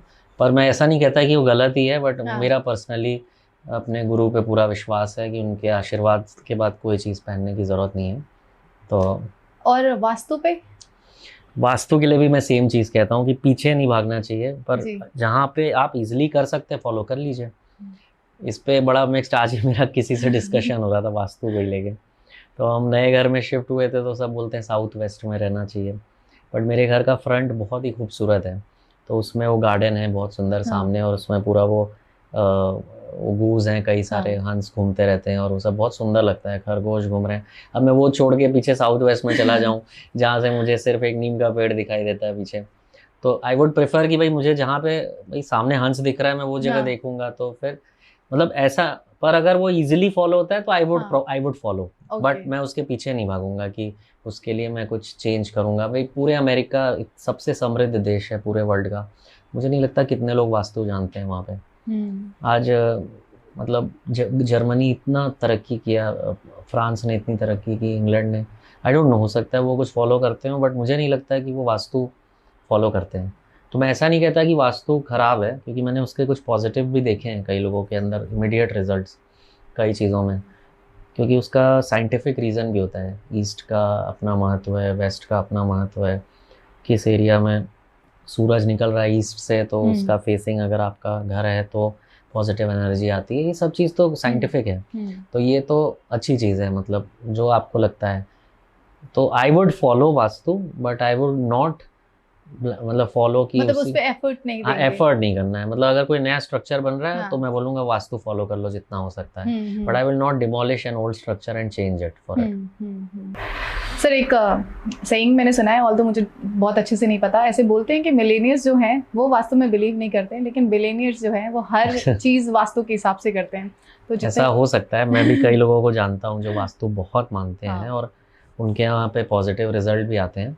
पर्सनली मेरी बात अगर मैं करूं तो मैंने जैसे कहा कि पीछे नहीं भागना है। एक जोक बोलते थे मिश्रा जी जो मेरे गुरु हैं, तो वो बोले कि यंग लड़कों को मैंने पूछा कि भाई उनको गर्लफ्रेंड बनानी चाहिए कि नहीं, ये वो, तो वो बोले कि देखो पीछे नहीं भागना चाहिए, बट मिल जाए तो छोड़ना भी नहीं चाहिए। तो वैसा है कि अगर इजिली फॉलो हो गया तो ठीक है, बाकी आई would not run after it. आदमी का पुरुषार्थ, उसके हार्ड वर्क, उसकी मेहनत से बड़ी कोई चीज़ नहीं होती है। हाँ, लेकिन अब ना कई कुछ लोग बोलते हैं कि आप लोग, मैं अपनी एक स्टोरी बताती हूँ कि बहुत लोगों को मैं देखती हूँ कि 1 साल में उन्होंने करोड़ों कमाना शुरू कर दिए, और मुझे बहुत साल लगे, मतलब इट्स बीइंग ऑलमोस्ट 8.5 और 9 इयर्स जर्नी मुझे लगा, और अभी मैं इसी स्केल पे, मतलब मुझे ऐसा लगता है मैं अभी भी बहुत ग्रो कर सकती थी अगर एक अच्छा मेंटोरशिप मिल जाता, या फिर नहीं ये वास्तु से अगर कुछ ठीक होता है तो वो कर लेती। वास्तु से चीज़ें ठीक हो जाती तो हर आदमी बिलियनर बन जाता। ऐसा नहीं होता है। देखिए, सबके जीवन में अपने अपने संघर्ष होते हैं। वास्तु अगर आपको साइंटिफिकली हेल्प कर रहा है और आप कर सकते हैं चेंज ईजिली, या नए स्ट्रक्चर में तो करना ही चाहिए। अभी हमारा कोई नया स्टोर बनता है, बोलते हैं भाई वास्तु फॉलो करो, साउथ वेस्ट में ऑफिस बन सकता है, बनाओ। केवल इसलिए नहीं कि वो सच में वास्तु काम करता है। मैं तो देखता हूँ कि स्टाफ के मन में आता है कि सर सही जगह बैठे हैं, जो मानते हैं वास्तु, तो वो मेरी ज़्यादा इज्जत करने लगते हैं कि भाई यहाँ बैठ के मीटिंग कर रहे हैं, बहुत अच्छा हो रहा है। तो मैं जब पहली बार वर्क ज्वाइन किया तो मेरा वास्तु के हिसाब से सही जगह ऑफिस नहीं था, तो मेरे 2-3 मैनेजर्स ने कह दिया कि सर आप वास्तु के हिसाब से चेंज कर लीजिए। तो पहले तो मैं नहीं कर रहा था, फिर मैंने कर लिया। मैं बोला इसलिए कर लिया कि भाई इनके मन में वहम रहेगा नहीं तो, और वो इजीली हो रहा था इसलिए कर लिया। मेरे पास वहाँ भी जगह थी साउथ वेस्ट में, तो मैंने उसको बड़ा कर लिया स्पेस को। तो मैंने जैसा आपसे कहा ना कि उसके पीछे नहीं भागता हूँ मैं, बट अगर इजीली हो सकता है तो आई वुड फॉलो। मैं कि उसका मेरा विरोध थोड़ी है वास्तु से। क्या आपको पता है कि आजकल वास्तु कंसल्टेंट जो है वो लाखों रुपए चार्ज कर रहे हैं। एक बार तो हमने कंसल्ट करने की कोशिश की तो पता चला he is charging 9 lakh of rupees. And I was like देखिए कि जो भी चीज़ आदमी को, देखिए पैसा आदमी इस तरह की चीज़ों में, देखिए कई तो जेन्युइन बहुत अच्छे होते हैं और वो आपके हितैषी होते हैं। वो आपके, मैंने देखा है ऐसे ऐसे वास्तु कंसल्टेंट जो अपने क्लाइंट्स के, अपने शिष्यों के बोल लीजिए, क्लाइंट बोल लीजिए, वो बड़ा ख्याल रखते हैं कि भी इनकी कोई कमी ना रह जाए। वो कंसर्न रहते हैं उनको लेकर, उनकी तो मैं बहुत रिस्पेक्ट करता हूँ। बट मैक्सिमम लोग देखिए ऐसा इसमें जो गलत करते हैं, उनका क्या है कि या तो डर पैदा कर दो तुम्हारे साथ बुरा हो जाएगा, या लालच पैदा कर दो तुम करोड़पति हो जाओगे, और वो उसको कहीं ना कहीं इनकैश करते हैं उन लोगों के ये दो फीलिंग्स को। मेरा अभी भी यही मानना है कि ईजिली फॉलो हो सके तो करना चाहिए, but vastu is just one of the small means, it is not an and. तो मैं उस कला को बिल्कुल भी उसके विरोध में नहीं हूँ, बट वो सब कुछ नहीं है। मतलब वो एक वो भी एक पार्ट है, बट वो सब कुछ नहीं है। तो जितना हो सके पालन करना चाहिए, बाकी अपनी मेहनत सबसे बड़ी चीज़ है। सर आपको घूमना फिरना पसंद है? काफ़ी पसंद है बहुत। तो घूमने फिरने से ना, मैं इंटरनेशनल ट्रैवल की बात कर रही हूँ। अगर आपको घूमने का मन हो, वैसे भी आपका काम इतना रहता है, और जब आपको छुट्टियां मनानी हो वाइफ के साथ या फिर फ्रेंड्स एंड फैमिली के साथ, कहाँ जाना पसंद करेंगे आप? कहीं भी, मुझे तो घूमने का बहुत शौक है। और मिश्रा जी जो मेरे कंसल्टेंट हैं, वो कहते थे हमेशा कि reading makes a man perfect, travelling makes him more perfect, and thinking makes him most perfect. तो वो कहते थे रीडिंग, ट्रैवलिंग और थिंकिंग अगर कोई व्यक्ति कर रहा है तो उसका डेवलपमेंट होता ही रहेगा। Travelling is very important. मैं हमेशा कहता हूँ, कोई भी ट्रैवलिंग के लिए पूछता है तो जैसे शायद ही ऐसा, मतलब मुझे नहीं लगता कि पिछले 15 साल में ऐसा हुआ होगा कि मुझे 35-40 डेज से ज़्यादा मैं बनारस में रहा हूँगा। मतलब मैं ट्रैवल करता ही रहता हूँ। आप लोगों का तो काम ऐसा, आप लोग तो काफ़ी ट्रैवल करते होंगे। मेरे काम में भी ट्रैवल है, उसके अलावा भी कुछ नहीं होगा तो I will go for a holiday. And किसी बापू के साथ तो हम लोग इतना ट्रैवल करते हैं। अभी मैं वेस्ट चंपारण होके आया, वाल्मीकि नगर। मैं कभी ज़िंदगी में नहीं सोचा था कि इतनी खूबसूरत जगह होगी वो। हम तो कथा सुनने गए थे, बाद में जब वहाँ गए तो देखे अरे क्या खूबसूरत जगह थी। उसके पहले श्रावस्ती गए थे जनवरी में, इतनी खूबसूरत जगह। कैसी इतनी जगह हैं हिंदुस्तान में कि आदमी घूम ही नहीं पाता, पूरी लाइफ निकल जाती, पता ही नहीं लगता कितनी अच्छी अच्छी जगह हैं। वाल्मीकि नगर में तो मैंने मगरमच्छ देखा, मेरे होटल के पास आ गया था। हाँ, मैंने आपकी स्टोरी देखी थी। एंड वो इतना नियर से आप वीडियो लिए थे। मैं बोला जू में तो बहुत लोग देखते हैं, असली में मगरमच्छ आ जाए आपके सामने, वो तो एक अलग ही एक्सपीरियंस है। मतलब क्या नहीं है हमारे देश में, मतलब इतनी खूबसूरत खूबसूरत जगह हैं। मैंने तो सोचा नहीं था कि बिहार में भी कोई ऐसी जगह होगी जो इतनी खूबसूरत होगी। मतलब मुझे नहीं पता था कि वो वहाँ पे पहाड़ भी हैं, जंगल भी हैं, आइडिया ही नहीं था। मतलब हम लोग उतना घूमे नहीं थे, पता नहीं था। और बाकी मुझे इंटरनेशनल ट्रैवल का भी बहुत शौक है। करीब मैंने 40 से ज़्यादा कंट्रीज़ देखी हैं, और मतलब आई रियली ट्राई कि मैं ज़रूर हर साल मिनिमम 1 या 2 बार तो फ़ॉरेन जाऊँ। और मतलब चाहे फ्रेंड्स के साथ, चाहे खाली मैं और मेरी वाइफ जाएं, या फैमिली के साथ जाएं, कुछ ना कुछ मतलब ट्रैवलिंग चलती रहनी चाहिए। So, आपको माउंटेन पसंद है या बीच? दोनों पसंद है, जैसा जब मौसम हो उस हिसाब से। I like both. अच्छा, किस महीने में कहाँ ट्रैवल करना, कोई तो सजेशन दीजिए आप। कहाँ पे घूमना चाहिए? देखिए मेरा ये मानना है कि अगर वहाँ जाना चाहिए जहाँ पे 15 से 24 डिग्री के बीच टेम्परेचर हो उस समय, तो आपको एक नेचुरल प्लेजेंट, जैसा यहाँ पे नवंबर और अर्ली दिसंबर में होता है मौसम, वो आपको एक कंफर्ट देता है। बहुत गर्म जगह में भी जाएंगे तो, हालांकि मज़ा देखिए, आप कुछ जगह गर्म ही होती हैं तो आपको तो उसमें जाना पड़ेगा उसी समय, बट कोशिश करके जिस समय वहाँ पे मतलब 14 से 24 डिग्री के बीच टेम्परेचर हो। भाई आप एसी का टेम्परेचर क्या सेट करते हैं? 16, 17, 18, 19, 20 इसी तरह सेट करते हैं। तो ऐसी जगहों पे जाएंगे तो आपको लगेगा नेचुरल एसी चल रहा है पूरे कंट्री में, और आपको एक प्लेजेंट फीलिंग आएगी, ना बहुत ठंड ना बहुत ज़्यादा गर्म, वेरी कंफर्टेबल। और तो ऐसी जगह जा सके तो अच्छा है कि जब ऐसा मौसम हो, मैं कोशिश करता हूँ कि ऐसा हो, बाकी ऐसा कोई जिद नहीं है। इतना टेक्निकल बातें सर ने बताई, ये वाला एक्चुअली हम ध्यान रखेंगे, हम कभी ये सब ध्यान नहीं रखते हैं। मेरे हम फ्रेंड, मैं लास्ट ईयर अपने फ्रेंड्स हम लोग 5 कपल्स गए थे यूरोप घूमने, तो मैं हमेशा ही बताता था कि आज यहाँ इतना टेम्परेचर है तो आज हमें वुलन पहनना चाहिए कि नहीं पहनना चाहिए, तो सब हंसते भी थे बट सब उसको फॉलो भी करने लग गए थे कि आज क्या पहनना है ऐसे। तो सर इतने सारे लोग आपको जानते हैं बनारस में, I think everybody want to know, और it was also a reason कि हम चाहते थे कि आप आए और हमारे पॉडकास्ट का एक अलग ही ऑरा बन जाए, क्योंकि एक बार तो अगर आपकी झलक मिल जाएगी तो शायद people will stop and they will say अरे ये इनका पॉडकास्ट है, I really want to listen. तो ये मैं हमने सोचा था, हमारी टीम ने भी सोचा था। सो मैं जानना चाहती हूँ कि ऐसा किस टाइप के पर्सन से आप कनेक्ट हो जाते हैं। जैसे कि मैंने बताया कि आप खुशबू जी से बहुत जल्दी कनेक्ट हो गए थे because she was spiritually active, है ना, यू वॉज वॉचिंग हर कि वो इतने प्यार से सारी चीज़ें सुन रही हैं and she is a good listener. नहीं, देखिए खुशबू से तो मैं कनेक्ट हुआ, कई रीज़न थे। Definitely she is spiritual and definitely she is very beautiful, तो वो भी एक रीज़न था कि मतलब I got attracted toward her. But एक पर्सन में मैं पहली चीज़ देखता हूँ कि नीयत साफ़ होनी चाहिए। मेरे को वो हंकी डोरी मतलब मैनिपुलेशन करने वाले ऐसे लोगों से मैं दूर रहता हूँ। मुझे कोई उनसे प्रॉब्लम नहीं है ना, मुझे I just keep away from them. तो मैं नीयत साफ़ हो ऐसे लोग बहुत पसंद है, उनके साथ मेरा तुरंत कनेक्ट हो जाता है। और साथ ही साथ अगर उनकी थिंकिंग प्रोग्रेसिव है लाइफ में, वो आगे बढ़ना चाहते हैं, क्योंकि आपके फ्रेंड सर्कल पीयर ग्रुप से बहुत फ़र्क पड़ता है आपके पर्सनैलिटी पे, और अगर वो ग्रोइंग सोच के हैं तो आपके ऊपर भी उसका असर आता है। तो डेफिनेटली अगर वो प्रोग्रेसिव सोच के हैं कि उनसे हम कुछ सीख सकते हैं, तो आई वुड डेफिनेटली मैं उनसे तुरंत कनेक्ट होता हूँ। और तीसरा मुझे ऐसा लगता है जिनको म्यूज़िक, आर्ट, इन सब में अगर इंटरेस्ट है, उनसे भी मेरा तुरंत एक कनेक्शन स्थापित हो जाता है। ओके, सो अगर आपसे किसी को मिलना हो, किसी को कोई गाइडेंस चाहिए हो, तो क्या आप मिलेंगे? डेफिनेटली मिल सकते हैं। ऐसा मतलब अगर राइट वे में वो आए, मेरा जैसे कि मैं फ़ोन तो अननोन नंबर में नहीं उठाता हूँ। अच्छा, ओके। और उसका एक रीज़न है कि बहुत फ़ोन आते भी हैं मुझे, तो बट अगर कोई नोन का है तो आई डेफिनेटली पिक कॉल, और अगर कोई कारण से नहीं उठा पाया तो आई विल डेफिनेटली रिवर्ट। और जिसका नंबर नहीं है, अगर वो व्हाट्सएप करता है तो आई विल रिवर्ट डेफिनेटली। मतलब I will never left a call और a message unattended, I will always reply. Now it's time to end our chat. बहुत ही मज़ा आया, बहुत ही अच्छा लगा, और हमें तो बहुत कुछ जानने को मिला, स्पेशली भगीरथ सर के बारे में। आई थिंक बहुत लोगों को जानना था ये चीज़, आखिर उनकी लाइफस्टाइल कैसी है, कैसे रहते हैं वो, या फिर नहीं क्या करते हैं कि इतना अच्छा बिजनेस चल रहा है, सक्सेस है, he is a successful personality. So do you have anything to say, जो लोग आपको देख रहे हैं, जो लोग आपको देखेंगे and they want to get to know कि कैसे करें सर?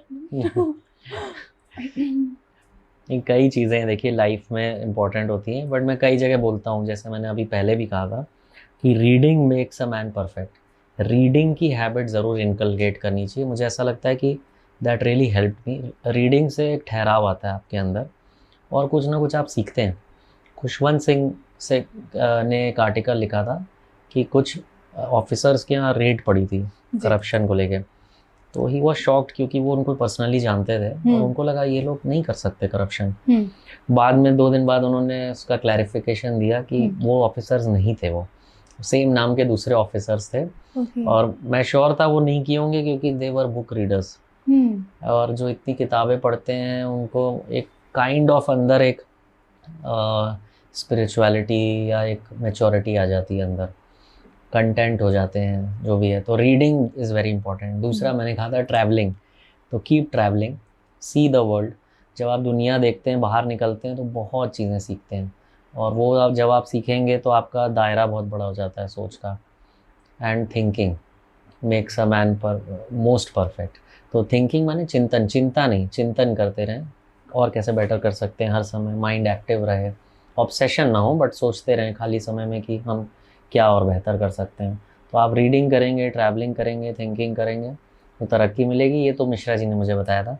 मैंने इसमें एक जोड़ दिया है respecting your elders and your Guru, your parents, बहुत मेरा ये मानना है कि बड़ों का आशीर्वाद बहुत काम करता है, और उनसे जो आप सीखते हैं उनके इतने दिनों के अनुभव से, और वो दिल से जब आपको आशीर्वाद देते हैं तो आपकी अपने आप तरक्की होती है। तो अगर आप रीडिंग, ट्रैवलिंग, थिंकिंग और रिस्पेक्टिंग ये चारों चीज़ करेंगे तो डेफिनेटली लाइफ में अपने आप धीरे धीरे आगे बढ़ते रहेंगे। सर ये तो आपने बता दिया, लेकिन पैसे बनाने के तरीके नहीं बताए।